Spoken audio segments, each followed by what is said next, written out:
Welcome back. Minnesota Vikings fans now weighing in on a decision made by the cheer squad to welcome in 2 male cheerleaders. Leishike and Louis Kahn will officially join the Vikings cheer team for the 2025 season. The Vikings set to debut the new squad members on a major stage, facing off against Chicago Bears on ESPN's Monday Night Football, set for kickoff 8:15 p.m. Monday, September 8th. So the team making the announcement to social media, that's where everyone goes, right, to do it. But now, to no surprise, it is going viral. Some accounts online even claim to be canceling their season tickets because of this move. Jay Feely's here, former NFL kicker, also a Republican Arizona congressional candidate. Jay, welcome back to National Report. I know you know a thing or two about playing in the NFL, but maybe you've got some thoughts on this change here to Minnesota. What do you make of it?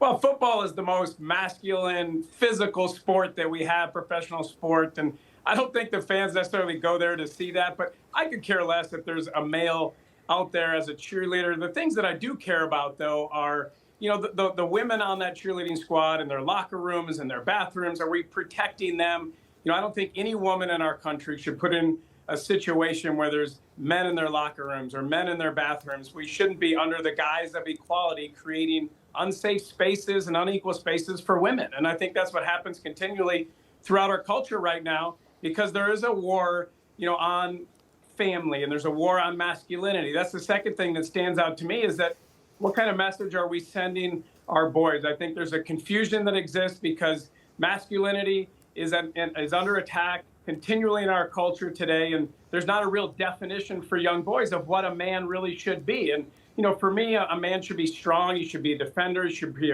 a provider, a servant, someone who loves unconditionally. That's the message we should be sending young boys. And, you know, I think this just continues to confuse that. I'm going to confuse control room really quickly here. Zach, hang with me. Let's go to AAA08 and then AAA09. And then I'm going to jump around from there. Because I want to show you this. It is not just this team, Jay.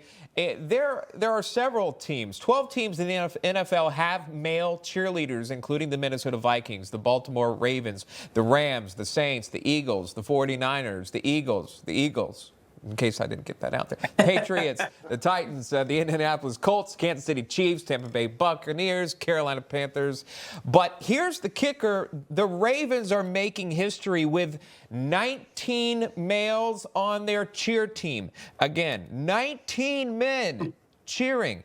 And you can see online, and you can see some of them, obviously, I'll point out the obvious, well-built guys. Men cheering, that's been around for a very long time. They're set to do stunts and to hold up these women. Sure. Obviously, the strength of them, right?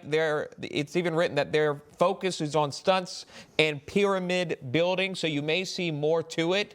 But then you've got some others, aside from this one, that may not be doing the pyramids when you see them dancing around with the pom-poms. So I'm curious to see what this is going to look like. Like this here, some of the dancing routines with the pom-poms and such. I don't know if this specific cheerleader will be a part of the pyramid building, right? But they have them, and I don't see the muscle men that I've just watched in the pics out there. But I see the one guy. Either way, I've talked too much. Jay, let me get your thoughts on it.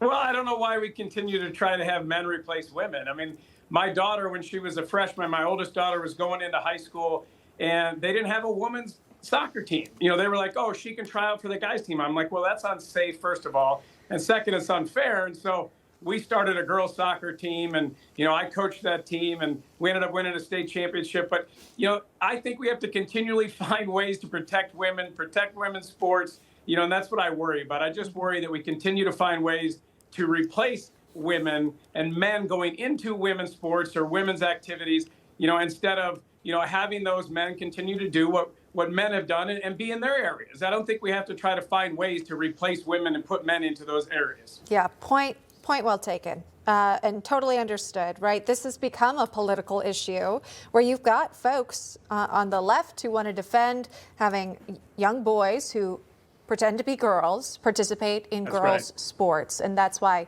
you know, I know you're running for Congress, so you've made it very clear where you stand on the matter.